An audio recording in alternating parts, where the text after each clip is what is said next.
The Arcturian Group, December 13, 2015. By Marilyn Raffaele. Website, onenessofall.com. Dear ones, it is with joy that we commune and join with you as you journey ever more deeply into enlightenment. We wish to speak of benevolence, a subject that is frequently misunderstood. Benevolence is considered to be the practice of meeting of some need, the giving of time, money, or service by some group or individual without personal consideration. The USA is considered to be a benevolent nation because of the spiritual principles upon which it was founded, and most religions of the world believe benevolence to be representative of spirituality. The holiday season in particular promotes benevolence as a Christmas message. True benevolence is loving action that flows without pressure, guilt, force, prejudice, or shame, performed with no agenda or desire of reward.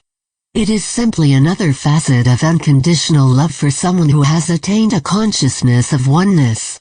Benevolence becomes misguided when it takes precedence over any and every consideration in order for the giver to feel spiritual. This sort of benevolence can easily and often does become enabling. Many a sincere seeker has made the mistake of believing that catering to others is love and so makes them, the giver, more spiritual. We have chosen to speak of benevolence today because many serious spiritual seekers have become confused while sincerely trying to live unconditional love. This is because they are forgetting to first go within and be guided, often becoming instead human puppets serving the prompts of others while believing that they are living from unconditional love. Want versus need is the criteria for true benevolence.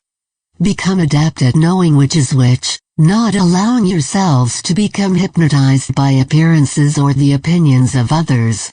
This does not mean that you never assist some person or group, but means that before doing so you assess the situation and get a feel as to whether the request represents real need or is simply a want on the part of the recipients and/or individuals promoting the cause.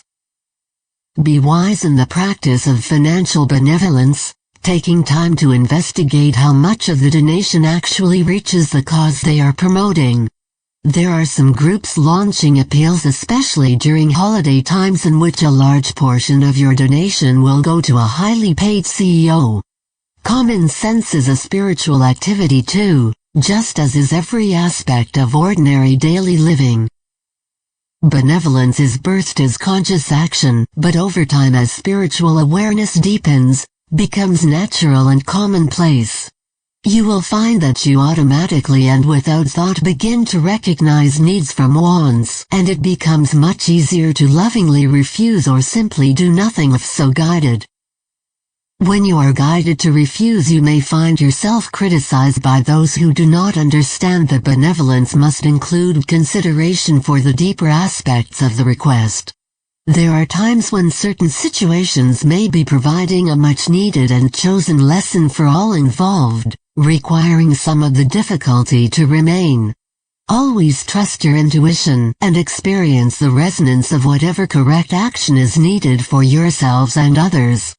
Benevolence occasionally means simply allowing another to fall flat on their face, so to speak, because this is what is needed for the person's growth. This message is to point out the importance of becoming conscious of the reasons behind your actions, your intent.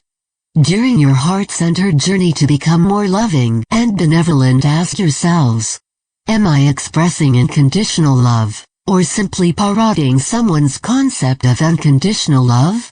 You who read these messages are evolved beings of light, and no longer students, but as you move into higher dimensional energy, even the smallest bit of old conditioning can trip you up and cause confusion. Stay conscious in every moment. State the intention to always serve only in those ways, providing for the highest and best good of the other. Many in their sincere quest to be spiritual have made the mistake of believing that benevolence means blindly giving, at the loss of their personal power for discretion and choice.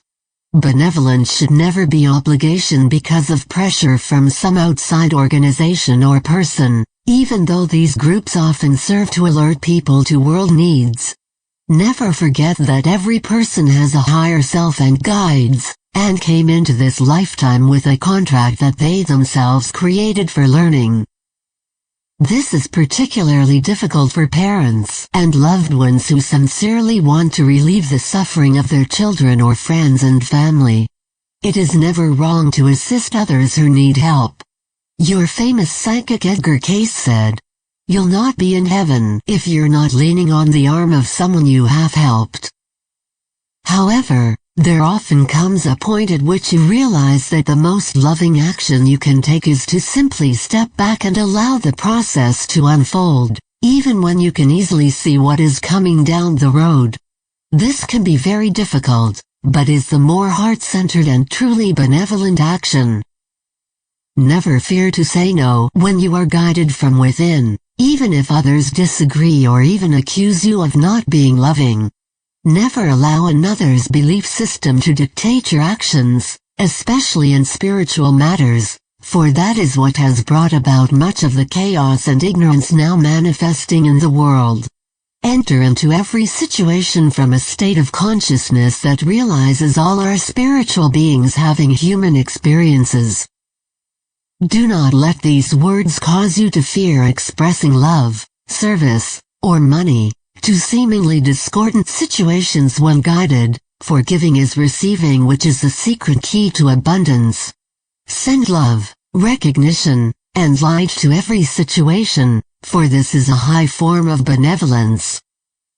Everyone is moving quickly into the new and higher dimensional energies, and many of you have discovered that the journey holds a few physical, emotional, and mental bloody footsteps which only represent the old energy you are moving beyond.